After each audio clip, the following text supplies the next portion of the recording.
Mérignac, Éric Zemmour, sur quoi vont-ils se disputer cette semaine? Voici le sommaire. L'euro est sauvé, merci qui? Merci Sarkozy. Pendant 1h15, jeudi, il a joué les Saint-Bernard de la crise. Le chef de l'État s'est posé en pédagogue, protecteur, réaliste, un peu offensif. Toujours pas candidat, bel et bien en campagne. Qu'en avez-vous pensé? On débriefe dans un instant. Une séance d'explication au lendemain de l'accord trouvé à Bruxelles. Jusqu'à quand va-t-il tenir ce plan? On se posera la question, puis on se demandera si l'Europe s'est vendue à la Chine. Pékin, qui pourrait participer au fonds de soutien. Et puis pousse-toi de là que je m'y mette. Rachida Dati, François Fillon, ils se bagarrent pour la même circonscription législative à Paris. Le ton monte depuis une semaine. Décidément, la droite est abonnée aux guerres internes à Paris. On en parle dans le bonus de Ça se dispute sur itélé.fr. Bonjour à tous les deux. Bonjour. Protéger et servir, c'est la devise de la police de New York, dont il aimait bien porter les t-shirts pour faire son jogging. Elle aurait pu être la sienne. Jeudi, pendant 1h15, Nicolas Sarkozy a donné sa définition d'un président qui agit face à la crise, d'un président pas candidat et pourtant en campagne. Écoutez-le lorsqu'Yves Calvi et Jean-Pierre Pernaut l'interrogent sur François Hollande. Un candidat qui s'appelle François Hollande, qui représentera le Parti Socialiste. Vous évoquiez l'un de ses projets tout à l'heure pour embaucher des enseignants. Ce sera, à votre avis, votre principal concurrent dans 6 mois ? C'est vraisemblable. Le Parti Socialiste est un grand courant politique français. Il a choisi son candidat. Je n'ai pas d'autres commentaires à faire. D'ailleurs, le débat sur la question de ma candidature sera tranché quelque part fin janvier, début février. Enfin, non, ça y est, c'est tranché, non, là, d'après ce qu'on entend.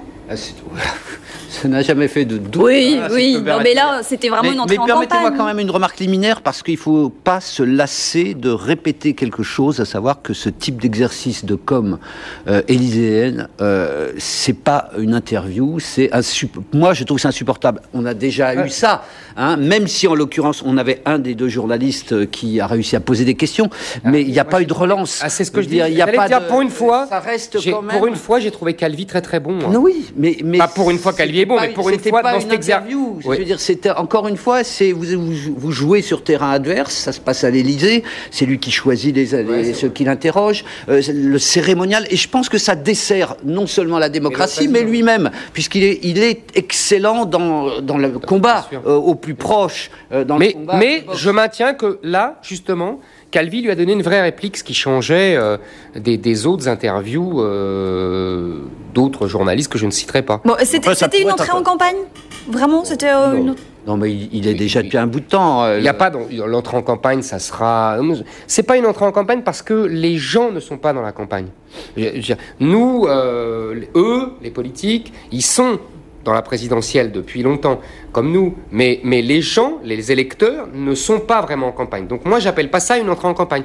Mais hier, il était évidemment, lui, en campagne. Mais c'est pas la même chose. Je trouve qu'il y a un distinguo à faire. La manifestation d'une contradiction que moi, j'ai trouvé insoutenable en tant à la fois observateur et citoyen, à savoir que nous avons un président de la République, chef d'État, qui se pose en sauveur du monde, au-dessus en plus des clivages dont il appelle à ce qu'ils disparaissent. Ça, c'est pour une première partie de son exposé.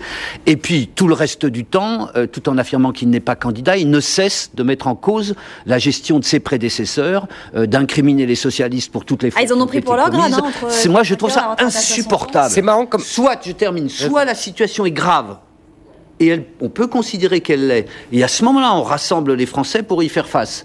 Et puis ensuite, et c'est là aussi qu'on aura des accords avec Éric, on développe des perspectives européennes, par exemple. Et puis on nomme les choses, on emploie les bons mots. On ne se cache pas en disant non, c'est pas la rigueur, non, c'est pas l'austérité. Enfin, on dit quelle est sa stratégie. Bon, si c'est la situation grave. Ou alors, on nous fait pas tous Barnum en jouant les Tarzans de sous-préfecture, j'allais dire. C'est marrant comme à chaque fois, tu as une capacité très sympathique, très juvénile, de t'indigner de choses évidentes qu'on connaît depuis des décennies. C'est un art. C'est un art, j'admire, parce que moi, je n'ai pas... Cet œil neuf en permanence, vous voulez dire? Mais ça a toujours été comme ça. Depuis que je regarde les émissions de télé des présidents de la République, et j'en ai vu, parce que quand j'étais petit déjà, je regardais à la télévision, j'adorais ça, et ça a toujours été l'ambivalence du président de la République, à la fois arbitre et engagé, à la fois rassembleur et diviseur. Ça a toujours été comme ça depuis le général de Gaulle. Bien sûr, mais si je peux me permettre, vous avez eu une enfance heureuse. Vous n'avez pas connu de crise grave. vous avez évité des chocs économiques de cette importance-là, du moins si je l'écoute lui-même. Donc, si je reviens... quand j'étais enfant. Je reviens à ma contre... Ah oui, enfin, c'était sur la fin. C'était tout petit. Oui, hein. Vous n'aviez pas conscience, vous ne suiviez pas les débats encore. Non. Moi, oui, mais pas vous. Donc, la situation, moi, je me place... Il y a eu mai 68, je m'en souviens. Lui-même d'une situation économique, financière grave, voire au-delà. Donc, si tel est le cas, je veux dire qu'on ne nous trompe plus. Franchement, je pense que c'est pas l'essentiel. L'essentiel, c'est que c'est le cœur du sujet, c'est-à-dire l'Europe, l'euro. C'est qu'une fois de plus, on a gagné du temps, qu'une fois de plus... On va y revenir là-dessus. Simplement, ce contexte de crise qui pourrait plomber Nicolas Sarkozy, est-ce que ça peut pas avoir l'effet inverse? On est capable de le dire aujourd'hui. Est-ce que ça peut pas complètement le relancer après ce qu'on a entendu jeudi? Si vous me permettez, c'est pas exactement ça. C'est-à-dire que normalement, la crise doit le tuer. Oui. Voilà. Ça, c'est la règle, puisqu'elle a tué tous les autres et que Giscard a perdu sur la première crise 73-79 du pétrole. Mais il essaye, par un mouvement de judoka qui lui fait prendre ses faiblesses pour des forces, il essaye de profiter de la crise et de la rigueur exigée, de la tempête qui souffle, pour apparaître comme le seul capitaine capable de tenir la barre. C'est pas la même chose. Il tente un tout pour le tout. Moi, je pense qu'il sait que normalement, il doit avoir perdu.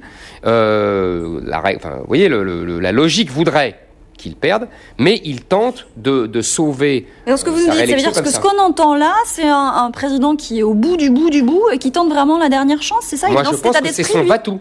Pas la dernière chance, mais c'est son va-tout. Il joue tout sur « Regardez, il n'y a que moi qui peut tenir la barre dans ces situations tempétueuses ».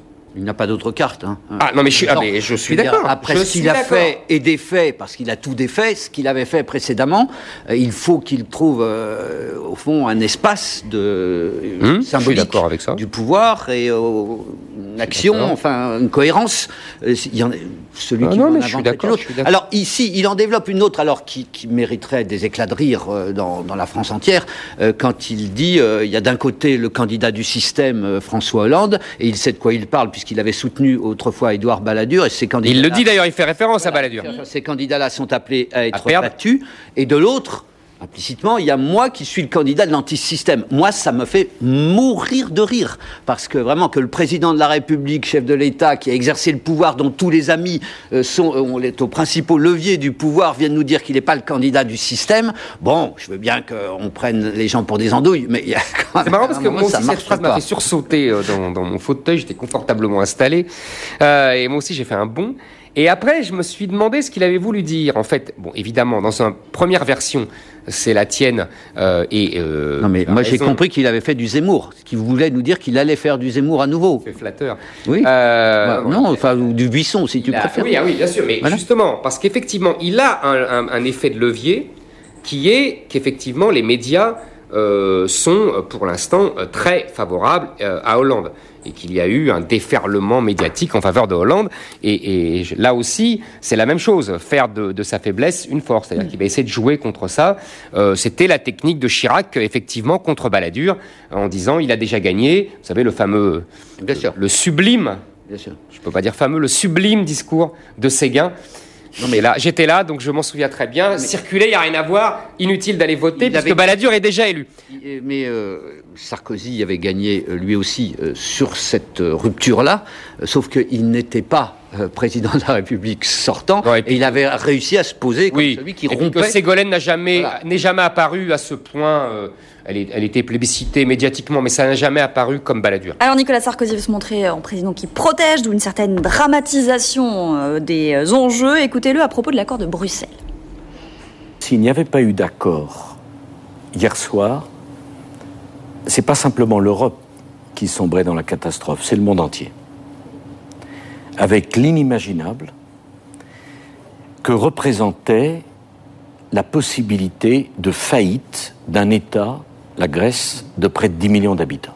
C'est la totalité de la zone euro qui risquait, en cascade, d'être emportée. Bon, ils ont sauvé le monde alors à Bruxelles, les chefs d'État et de gouvernement? Là aussi, en l'écoutant, je me disais que Sarkozy se convertissait à l'Uchronie. Vous savez, c'est ce mouvement historique qui essaye d'imaginer ce que l'histoire aurait pu être si Napoléon avait gagné, vous voyez, voilà. Et Napoléon, il a pris comme bah oui, bien sûr. Évidemment. Imaginez que Napoléon. Non, mais c'est extraordinaire. Si l'Allemagne avait gagné en 14, j'aurais préféré ça. Imaginez si Napoléon n'avait pas eu de crise d'hémorroïdes. Voilà, à Waterloo, il aurait gagné. Bravo, bravo, très bien. Mais classique. Bien sûr. Et alors, non, pardon, on t'a interrompu, le film a raison. Bon. on serait d'accord sur l'Europe en plus. Que l'Europe serait française, on serait enfin d'accord. Le monde est-il sauvé? Donc on n'en sait rien. Moi, je continue à penser que ce qu'on a fait hier, c'est une cotère sur une jambe de bois ou un cotère, je sais jamais. Un cotère, enfin peu importe. Sur une jambe de bois en tout cas, ça c'est sûr. Parce que on a de nouveau gagné du temps, de nouveau on a retardé les échéances. Il y a eu quand même une nouveauté hier soir, jeudi soir, c'est que Sarkozy a dit, avec raison, que jamais la Grèce n'aurait dû rentrer dans l'euro. Ça, au moins, il avait raison, et que c'était pas lui qui a été responsable. Il avait raison une seconde fois. Et que donc, est-ce que ça veut dire, moi je l'ai compris comme la Grèce va dégager de l'euro. Que là, c'est un sursis, mais qu'à terme... Voilà, moi je pense que c'est ça. Nicolas, vous l'avez de toute entendu façon, il n'y a pas de aussi solution. Ouais. Alors moi, je l'ai compris comme ça, mais je n'ai pas de certitude. Je pense que là, ils vont partir à terme. Donc, qu'est-ce qui va se passer ensuite? Qu'est-ce qui va se passer qui n'est pas résolu? Puisque, en fait, vous savez bien, la querelle, c'est que les Français voulaient que le fameux fonds européen puisse demander des sous à la Banque Centrale Européenne, c'est-à-dire qu'elle fasse marcher la planche à billets, comme ça se passe dans tous les États, ça devrait faire plaisir à Nicolas, dans tous les États fédéraux ou pas, et que les Allemands ont refusé, et que Sarkozy a dû céder devant cette injonction allemande. Donc on ne sait pas, demain, si la crise attaque l'Italie, l'Espagne, on ne sait pas faire. Donc moi je pense qu'on a reculé pour mieux sauter dans tous les sens du terme, et que je crois qu'il n'y a pas de solution, puisque l'euro, je répète toujours la même chose et je conclus là-dessus, a été mal conçu à l'origine. C'est-à-dire que maintenant, soit on va imposer de force à des populations qui n'en veulent pas un État fédéral, soit l'euro sera obligé de rendre l'âme. Nicolas. Alors, non, mais là, on touche vraiment au cœur du sujet. Voilà, merci. Mais que je reprendrai par la façon dont vous l'avez posé, Maya, à savoir, est-ce que est-ce que le monde allait exploser, comme nous a expliqué Nicolas Sarkozy, dans une tentative de mise en valeur de sa propre action de sauveur, qui était intéressante. Moi, je crois, comme Giscard, en l'occurrence, comme Valéry Giscard d'Estaing, qu'il faut quand même pas pousser, qu'on a connu d'autres crises, malgré tout importantes, et que si elles avaient été mieux abordées, si celle-ci avait été mieux abordée, on s'en serait mieux sorti peut-être. Enfin, en tout cas, c'est ce qu'il dit. Donc ça, c'est le premier point. Cela dit, je pense quand même qu'elle est grave, et j'avoue, là aussi, que j'ai été déçu considérant qu'elle est grave, et en plus, écoutant ce que me disait un certain nombre de conseillers de Nicolas Sarkozy, je m'attendais à ce qu'il trace une perspective européenne qui permette de penser qu'on irait au-delà de cet accord qui, de toute évidence, et sur ce point, je rejoins Éric, est un accord qui nous donne un répit, et pas au-delà. De combien de mois? Si c'est 2-3 mois, tant mieux. Si on va jusqu'aux fêtes, c'est parfait. On fera des fêtes plus tranquilles. N'empêche que rien n'est réglé sur l'Europe, rien n'est réglé pour l'Italie, rien n'est réglé pour le Portugal. On est d'accord là-dessus au moins. Et de même pour la France, je crois que... Voilà. Et donc, je m'attendais à ce qu'il trace des perspectives, effectivement, Éric, d'une Europe fédérale, parce que je ne vois pas qu'on puisse en sortir autrement. Tu dis que les peuples n'en veulent pas. Quel fixisme, comme si les peuples, une fois pour toutes, étaient voués à un nationalisme dont ça ne suffit. Non, mais tu aimes les claques, en fait. Tu as raison. Non, mais tu as raison. Les claques. Refaisons un référendum, Nicolas. Je pense qu'il y a une manière.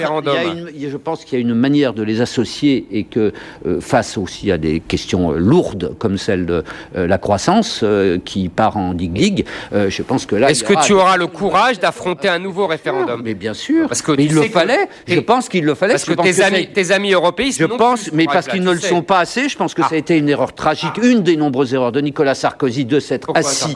de Lisbonne. Sur Lisbonne, et d'avoir fait... ne pas avoir tenu compte de la volonté populaire, parce qu'à force de ne pas en tenir compte, effectivement, il se révolte. c'est tout. C'est un scandale de la part de Nicolas Sarkozy, et c'est Après un d'autres. scandale de l'UMP et du PS d'avoir ratifié ce traité. Mais bien sûr. Bon. Alors l'une des possibilités, l'une des choses évoquées à Bruxelles, c'est la participation de la Chine au fonds de soutien. Est-ce que l'Europe s'est vendue à Pékin? Mais Eric, il voit jaune là-dessus, si je peux me permettre. C'est d'espèce d'ombre chinoise qui, alors, il a deux fantasmes. Quand c'est pas l'Allemagne, c'est la Chine. Vous savez, voyons. les barbares sont partout et ils vont dépecer, nous manger à la sauce Au moins, j'ai soja. des fantasmes, c'est Ouais, déjà ça. ben non, mais c'est déjà ça. Mais j'ai peur que tu n'y survives pas. C'est ça qui m'inquiète. Alors que. Mais qu'est-ce que tu veux, je suis encore jeune. donc, Alors vas-y, fais-nous peur. Mais Allez, non, Eric. mais je vous fais pas peur. Mangé par l'ogre chinois. C'est simple. C'est simple. Ok.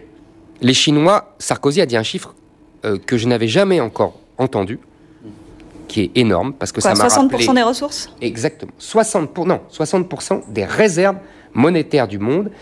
Pour vous donner, ça correspond à ce qu'avaient les États-Unis en 1945. C'est-à-dire après la Seconde Guerre mondiale, on disait les États-Unis ont 50%, je crois, des réserves d'or.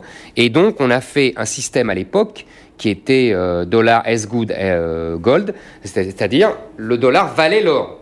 Donc, 60% des réserves monétaires, ça veut dire que la Chine en est là quasiment. Donc, vous voyez la puissance inouïe des Chinois. Non, mais Jusque-là, tu es d'accord. Donc, à partir du moment où ces gens sont appelés à la rescousse, d'accord, pour aider à sauver la Grèce, demain l'Italie, l'Espagne, ils vont pas faire ça pour les beaux yeux même de Maya. Ils vont demander en échange qu'on arrête, qu'on leur lâche les baskets sur le yuan et sur le protectionnisme éventuel vis-à-vis des produits fabriqués en Chine qui ne correspondent pas aux normes environnementales, sociales, etc. Donc ça veut dire que on va continuer à être laminé par le rouleau compresseur industriel chinois et qu'on ne pourra pas réindustrialiser ce pays. Je pense que c'est quand même ça l'effet majeur. Et quand Sarkozy a passé la soirée, c'était quand même extraordinaire parce que, tu l'as bien entendu comme moi, il a passé son temps à dire que, le yuan était sous-évalué, que les Chinois devaient le surévaluer, qu'on devait se protéger du dumping environnemental et social, ce qu'il avait déjà proposé. Je rappelle que dans la campagne de 2007, c'est pour ça que ça me fait marrer quand les UMP tapent sur la démondialisation, Sarkozy lui-même avait dit qu'il fallait revenir à la préférence communautaire. La préférence communautaire, ça veut dire le protectionnisme, les taxes à l'entrée du marché commun, on est d'accord. C'est ça qui existait dans notre enfance. Donc c'est quand même... je crois que là, il y a une contradiction majeure, excuse-moi. Non, mais... Allez, il nous reste une bonne minute. on voit bien C'est ni un fantasme, on voit ni rien du tout, mais- bien deux tempéraments, le pessimisme de l'action et l'optimisme qui est de mon côté, si j'ose dire. Parce que tu es jeune, tu as un esprit juvénile. je l'ai Mais déjà qu'est-ce dit que vous tout à avez l'heure. avec ça aujourd'hui? C'est pas possible. Pour une fois que c'est pas moi. Je pense que la situation insoutenable est celle qu'il décrit et non pas celle qu'on va avoir demain. C'est-à-dire, en l'occurrence, c'est maintenant quand tu dis les Chinois veulent qu'on leur lâche les baskets, mais on leur tire. On leur lâche les baskets. On leur absolument. lâche. Je veux Et dire, t'as bien raison. il y a rien, on leur dit rien. Je veux dire, c'est- Si, on leur dit justement, mais très ça ne sert à rien. Ou si peu. que- Absolument, dire, je suis c'est- d'accord. C'est Paris et Mais tu crois qu'on va le l'Europe, faire zone ouverte. mais Mais je pense que c'est justement l'occasion, par ce débat, de dire c'est insoutenable et de rappeler que les Chinois, avec les 20% qu'ils ont en Europe de commerce, ils ont besoin de nous. Je veux dire, on a un rapport de force. C'est comme toujours, le banquier qui te prête de l'argent, beaucoup d'argent, il est dépendant de toi aussi. Nicolas, il n'est pas forcément son esclave. tu oublies- Si tu arrêtes de le payer, eh bien, Nicolas, il meurt. Tu oublies une chose essentielle que Krugman, le prix Nobel américain, explique tout le temps. Sur les États-Unis, tu vas voir, c'est la même chose pour l'Europe.